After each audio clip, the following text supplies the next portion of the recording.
This is Pet Life Radio. Let's talk pets.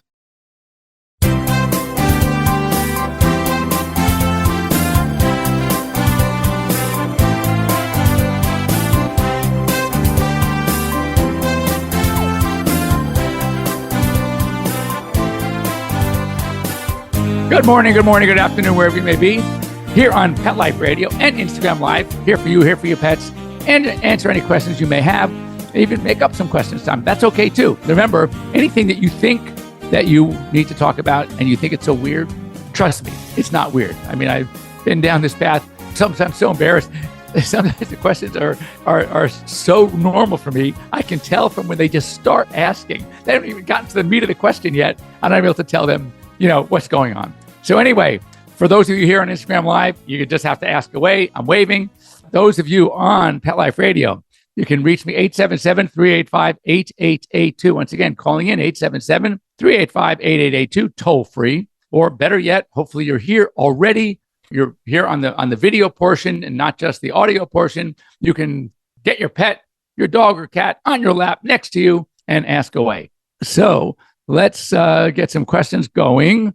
First of all, it's here in LA, a little overcast. Bethany, you're going to love this one. Actually, this afternoon, invited to a wedding. Her name is Anna Farr. And Beth, if you remember Mrs. Farr, who used to serve us lunches at school, her granddaughter is getting married. So how crazy is that? And I was at her son's wedding when I went to Tennessee about a couple of months ago. That was the grandson. And now this is his little sister. And that's so funny. When I first met him, and I said, oh my God, Farr, that's a name I know. This woman who used to serve us lunches in elementary school. Her name is Farr. He looks at me and goes, that's my grandmother. So anyway, very, very funny. So question, is there a certain age to stop getting senior bloods for your dog? And my answer is absolutely not. Let me qualify. Sometimes if we know from a prior test or from another, not just bloods, but let's say from an X-ray or an ultrasound or an MRI, that the dog is heading to something terminal and its life is now starting to really decline, what are we going to learn from a test that we don't already know? Even if the bloods still come back fine, and they sometimes do with certain cancers don't affect the bloods. So people say, well, we'll know from the blood work, won't we? No, the only cancer we'll know from the blood work is going to be a blood cancer, like a leukemia, or a cancer affecting an organ that we know, for example, there's a tumor in the liver, and then we start getting liver enzymes that are off the charts, then we know, yes, that will be indicated by a blood test. But there are cancers out there that just don't affect the blood at all. People always are shocked. We go, how come his bloods are normal? Well, his bloods are normal because there's nothing to do with the bloods. But in advanced stages, almost any disease, any cancer, you're going to probably see some abnormalities in the blood. But the question is this, since where it comes to practical medicine versus academic medicine, I always say I'm not an academic medicine doctor. I am a practical doctor. So when you get to a point where if the result of a test is not going to change your approach to a case, then you have to ask yourself, why am I doing this test? Now, some pet parents have this need to know. They really want to know. And in that case, it's fine. But if it's not going to change your approach, you already know you have a 17-year-old dog that is failing. Who cares what the blood show? I mean, the question is, are you able to do anything about it? Is this cancer taking over the dog? The dog is 17 years old. I mean, it's like when my Grover, I did a major surgery on him at 15. We've talked about this before, and he went to 16 and a half. But he started getting sick at 16 and a half. And I didn't even think it was the original tumor. What are we going to learn? I mean, he was not, a Labrador Retriever stops eating. That's a serious problem. That's sort of what we have. So depending on the breed, the size of the dog, I typically like to start senior bloods on an annual basis or sometimes twice a year. Dogs, the large breeds when they hit 7, small breeds and cats when they hit 8, that's when I consider it's time. And assuming up to this point, they are perfect. Of course, if the dog is, showing up with a lot of problems at 5.5, of course you're going to do bloods. And with senior cats, by the way, I always include, and this is something I am very, very firm about, something, not only the regular thyroid test, which comes with most senior panels, but a second test called the T4 by ED, that is equilibrium dialysis. Here's why. Cats, as we know, as they get older, can suffer from a hyperthyroid state. And unfortunately, when animals are sick, dogs or cats, they might have a low thyroid called sick thyroid syndrome. So here you have this cat that is rip roaring, right? Hyperthyroid, all the signs, eating a lot, losing weight, rapid heart rate, liver enzymes are elevated, classic. Even sometimes you're lucky enough to feel the thyroid nodule. All right. But so he has thick thyroid syndrome. If you just look at the regular T4, it's going to be on the low end probably because of a thick thyroid syndrome. And you're thinking, well, not thyroid. In fact, if anything, I thought maybe hyperthyroid, but his thyroid's low. But then you do the ED and it's greater than 100. So yes, when it comes to cats or dogs that are the opposite, where you suspect hypothyroidism, their skin is thin, they're losing hair, it's greasy, they're getting skin infections, they're gaining weight, all the classic signs of low thyroid. And then you also want to do an ED because you need confirmation. You can't always go by just a T4 by itself. So the short answer to your question is, let's put it this way. If they're around year after year, and now we're up to 14, 15, of course, you still want to do bloods, because if you catch things early, there might be some things you can do about it, assuming everything else is normal.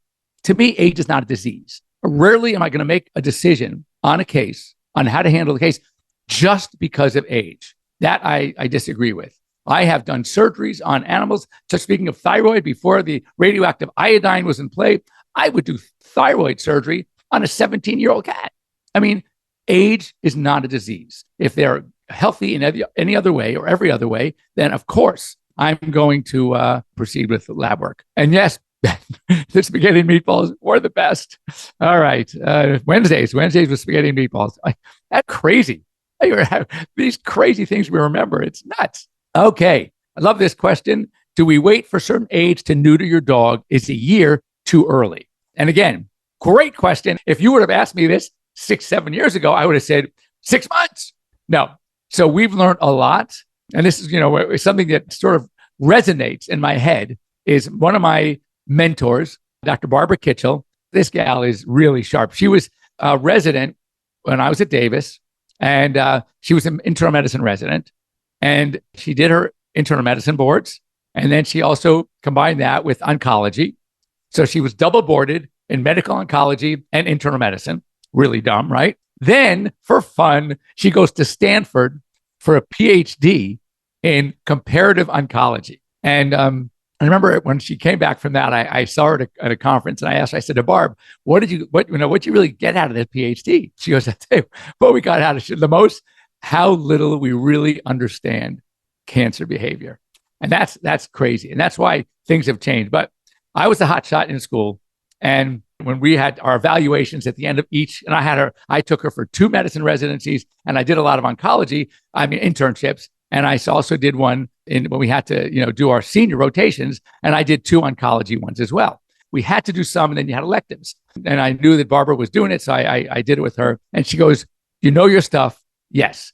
But understand one thing. Don't think you're such a hot shot, because every 5 years, half of what was gospel is going to be obsolete. So you got to keep learning. You got to stay on top of things. And those words stuck with me for now 40 years. So one thing I will say, that we've learned a lot about the neutering thing. So first of all, I would say, what breed? What size of the dog? Is it a small breed or is it a big breed? And here's why. So there was a link. Now, we've talked about this before, I believe, but for those of you new to my show, great information. They were studying Rottweilers. They were doing aging studies on Rottweilers. And that was just really looking at so many different parameters. And one thing, they weren't looking for this. It was just when the statisticians got a hold of all the data, they said, okay, what are we learning from this? 65% greater incidence in long bone cancer, osteosarcoma, in those dogs that were pre-pubertally neutered, and a 35% increase in the females that were pre-pubertally spayed. Wow, that's huge. So it really changed our thinking, because my old school was I would neuter usually around 6 months or more as soon as the adult teeth were in. And the reason for that, which is why I never really liked the early spay neuter programs, I understood why they had to be done, because a lot of the people that were rescuing these dogs from shelters and rescues, they used to sign a voucher, pay for it in advance, and then they would take their dog and come back, already paid for the spay neuter. And guess what? They didn't. And that's why we're having. So then they said, you know what? We cannot trust people that are the adopters. We have to go ahead and we have to spay or neuter before they are released. and thus started the early spay neuter programs. My issue with that was that many, especially small breeds, they end up not losing their baby teeth on schedule. They get double teeth called retained deciduous teeth. And in order to pull the baby teeth to allow for the occlusion to be normal, all right, and to minimize mouth problems because of dental crowding and the malalignment of teeth because of those retained baby teeth, we had to anesthetize. So you're anesthetizing it 3.5, 4 months, then you're going to do it again in 6, 7 months? That's insane. So, especially given that usually most complications of surgery are not because of the actual surgery. It's because of the anesthesia. So why subject this poor little guy to 2 of them? So I always waited to 6 months. And then also, since the average female doesn't come into heat even until 7 until 7 months, we used to do it again before their first heat. That was a great mammary cancer risk reduction. Let's do it. Great, fine, everything. Well, now with this new data and other behavior and problems associated with early spay on the female side, most of the experts, and I'm certainly not one of an expert, but I am certainly have a lot of experience. I now like to wait until females have their first heat cycle and get them before their second. So if we merge these 2 facts about mammary cancer and about preventing bone cancer in especially the medium and larger breeds, then I say, let them have 1 heat. And since it's usually around 7, 8 months, next one's 14, 15 months, spay them at around between 11 and 13 months of age. The males, you can wait because you're not preventing really anything that early on. But what I say is for large and giant breeds, which actually are more slow to mature, I mean, if you give me that Newfie, I'll hang in there 18 months, maybe even 24 months before the neuter. And that's just me. You can do it earlier. So most dogs, I wait till around a year of age. If they're larger giant breeds, I might push it to, as I said, 18 months, and even giant breeds sometimes to 24 months. Anyway, it was a great question. Thanks for asking. And a year, depending, if it's a regular medium-sized dog, a year is fine. But if it's a much bigger dog, I would probably wait 18 months. All right. So let's see other questions. That was a good one. Small dog. I have a small dog, 10 pounds. For years, he has chased his tail and at times squeals like having to give an anal gland cleaning. Not be able to figure out the problem. So sometimes, there's more. Recently, the vet said it was a tie. Give me more. New vet thinks it's torn all. I'm not understanding that. Give me a little bit more information. What was a tie and what was torn?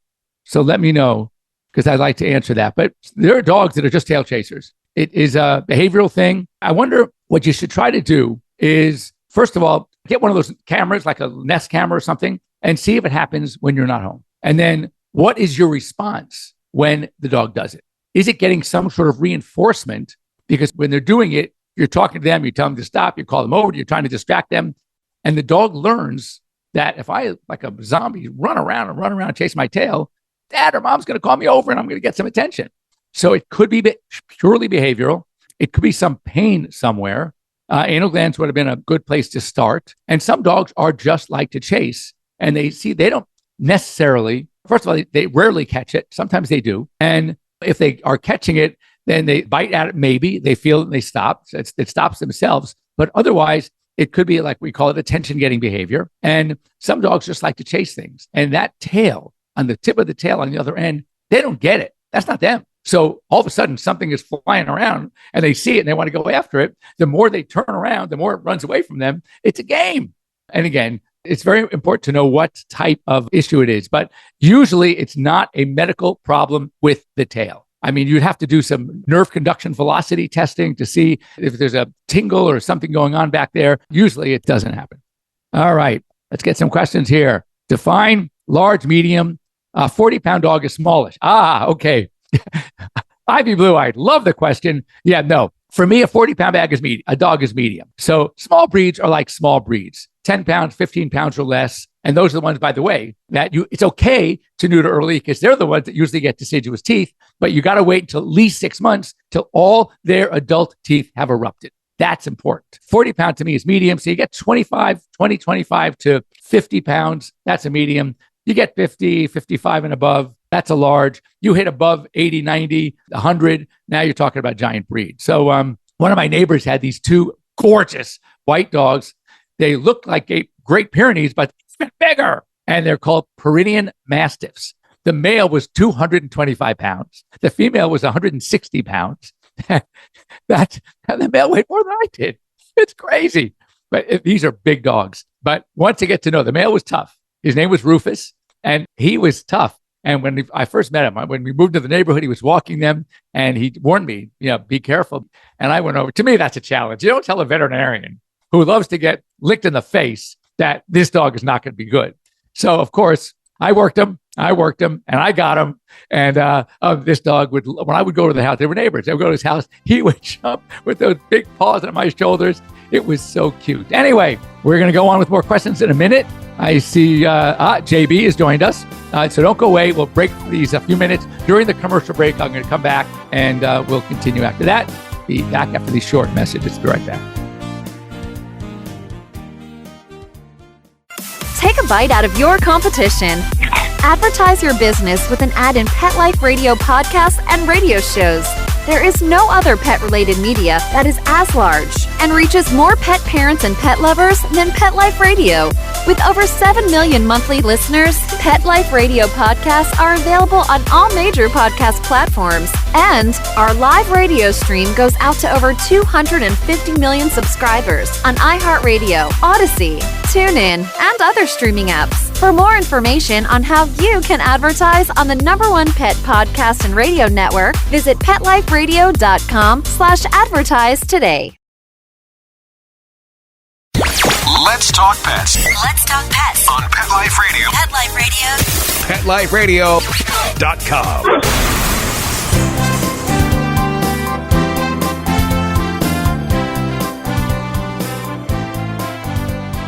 Back here. And so the tie was a torn ACL. I'm not disagreeing. I'm not saying it's not an issue. But what I'm saying is I see hundreds of dogs and have seen over my career with torn ACLs. And I did not see a correlation between the ACL tear and tail chasing. So, Eloise, Vicky, if you want to chime in on that. Now, does the torn ACL have to be repaired? Should be repaired? If it's causing limping and problems, absolutely yes. And if you want a good test, there would be the test. Let's get the ACL fixed, which needs to be done anyway. And if the tail chasing stops, then I'm wrong. But I don't think there's a correlation. But I think that the leg needs to be fixed anyway. So how young can you first bathe a pup? And the question at any time. In fact, I've taken, little teeny pups that were 8 weeks, 6 weeks, and you hold them in your hand. You don't use a tub. You put them in the kitchen sink. Put them in, you're holding them through the bath. You let the water run gently, and you're petting them as you're doing it. The whole idea is you want to make it really fun. You want to have them enjoy it. And, one thing I've seen, you can get like these little peanut butter dispenser things. It comes in a little packet, like when you go to a fast food and the ketchup and the mayonnaise come in a little packet, and you can actually squeeze the packet, let them lick the little peanut butter or some sort of really tasty thing while they're being bathed. They don't even think about the bath. They're licking that thing while you're washing them and you're making it fun. You might want to, I saw a great video where, sometimes they don't like to lick it in the ears. What I do is also, when I bathe animals, I bathe up to the neck. I don't necessarily like to push their head under the running water because they don't like it. So then what I do is I take some of the suds that I've created on the body, and then I start doing the head and around the eyes and the face. And you don't just bombard them. And then also, for when it comes to rinsing, instead of letting it under the water, take a little cup and just rinse the areas that you've gotten the soap on to clean. But you want to make it fun. From a medical perspective, it's not a bad thing. Obviously, you want to use warmish water. You don't want it hot. Do not use hot water, and don't want ice cold either. Just cool water, stuff that you would want to wash your hands in. And if you just took a lepto shot, news on that. What about leptospirosis and the virus going around? Boy, got a lot of questions here. Yes, putting cotton in the ears can be helpful because that you want to get soaked. That I agree with totally. All right, so the lepto, we had a big scare in some areas. It's a lifestyle vaccine. It depends on the prevalence of the disease in the area you're living in, or where in the area you're living in do these dogs usually pick up the infection. So, for example, here in LA, it wasn't a problem if your dog lives in LA. It was if you go hiking, if you're in the mountains, wherever there are the wild rodents that are shedding this bacterium, in their urine and feces. They are going ahead, they're defecating around rivers and streams. Then your dog is hiking, they start lapping up the water from the stream. That's how it was shed. Then we had a big scare of rats in public parks, especially in Santa Monica, and we were seeing an uptick of these cases of lepto. That seems to have died down. It's something you need to talk to your veterinarian. One thing I will tell you about the vaccine is that it used to be the one vaccine that seemed to cause most of the vaccine reactions that we would see. And they've changed the formulation of the vaccine, and we are not typically seeing that bad reaction as we have had in the past. So that's a good thing. It's a personal choice. If you think your dog is going to be at risk, if the dog is hanging with other dogs, a lot of the doggy daycares, the boarding facilities, even the grooming facilities are requiring it because they're worried, and I understand where they're coming from. It's not worth the risk. Look, it could be a deadly disease. So it really just depends on you, your attitude about vaccines, the likelihood that your dog might encounter the bug, the bacterium, and then you make the decision that way. Now, let's talk about the influenza. There's been no evidence yet that this is any one new type of organism, whether it's a bacterium, a virus, a mycoplasma. Nobody really knows. The current the thought trend is that it is a complex. That's why they call it CRIDC, Canine Respiratory Infectious Disease Complex.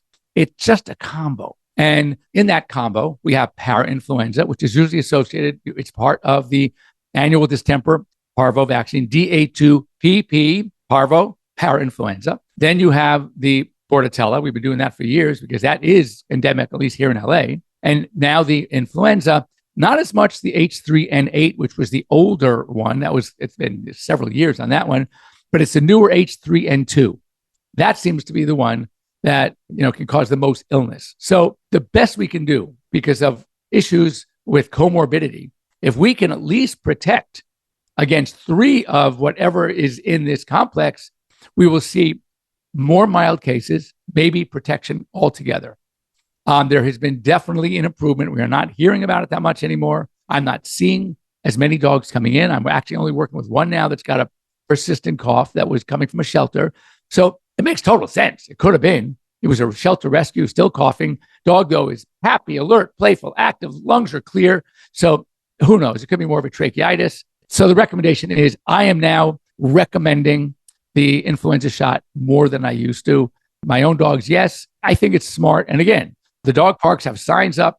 The daycare facilities, the grooming parlors, the boarding facilities are all requiring the influenza as well. I think that's a good move. So is putting cotton in ears for helpful? It always seems it gets a little soaked, but no, it's a good idea. In fact, one thing I saw, a good friend of mine who does a lot of stuff on Instagram, she was also doing a bathing. She takes, instead of letting the water run down into the ear, she takes a moist cotton balls and just squeezes them into the ear. So at least the water gets down there, and then she massages the ear, the stuff comes out. And look, when that dog shakes its head, a lot of that crud is pulling out of there. So it doesn't bother me that much. All right. Chasing is behavioral. So thank you. That's very similar to what I said. It's usually behavioral. It's medical if they chew it and then it gets injured. And then, of course, they're going to go after it because of the injury. And it's like a baby discovering their feet. So that could be. All right. Louise, excellent question. Thank you. It has nothing to do with ACL. I agree. It has nothing to do with the ACL. As I said, I've seen dozens upon dozens of ACLs, and they're not presenting tail chasing. So I totally agree with you there. Okay. So Librela, love Librela. So let's talk about that a little bit. Okay, Librela was introduced by Zoetis, the same folks that brought us Cytopoint and Apoquil, and Silencia, which is for the cats. That's been out a little longer. So it is an injection. It's a once a month. It goes by weight. And without getting too much into the science, it is actually specific for what we call OA, osteoarthritis, pain. It, like Cytopoint, which attacks the interleukin 31 as it's released from the T helper cell, this attacks the mediators of actual pain. Now, unlike the non-steroidal anti-inflammatories, which do have analgesic properties, but how do they help with analgesia? They help by decreasing the inflammation. So when there's, like, for example, in commercials for aspirin, they call it an analgesic. Actually, aspirin is not an analgesic. Aspirin is a non-steroidal anti-inflammatory that helps reduce pain by decreasing inflammation because just the inflammatory response causes pain. Librela is different. Librela actually attacks the pain receptors and the substances that are delivered across the synapses from the nerves to the receptors. And it is the new science.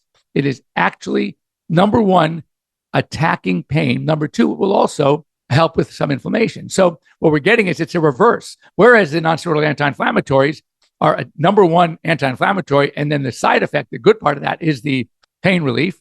Whereas the Librela is really number one for pain, and in the process is also going to help a little bit with arthritis. I mean, with inflammation. So it is great. The responses have been unbelievable. So you definitely want to talk to your veterinarian. Again, it's called Librela, and they have tremendous success. I'm very, very excited for this. We've been using it. I mean, when it first came out, I think I had 5 shots that first week. I mean, it's a game changer, and it's good for a month. It's one shot that's good for a month. And look, a lot of us have been using Adequin. Love Adequin. That is a little different. That's a PSGAGA polysulfated glycosaminoglycans. That is meant to support the actual joint health. The joint surface, it strengthens it, keeps the lubrication going. Oh, definitely. This is not to replace something like Adequin, or if you're doing chondroitin or glucosamine or MSM, those are a must. And even to stay on your non-steroidal anti-inflammatory. But unlike the NSAIDs, which you have to monitor because they can have effect on the liver, you can just keep doing it. It's great. 2 viruses not seen before, and there's no PCR. I've been asked to submit my 3 dogs to the study.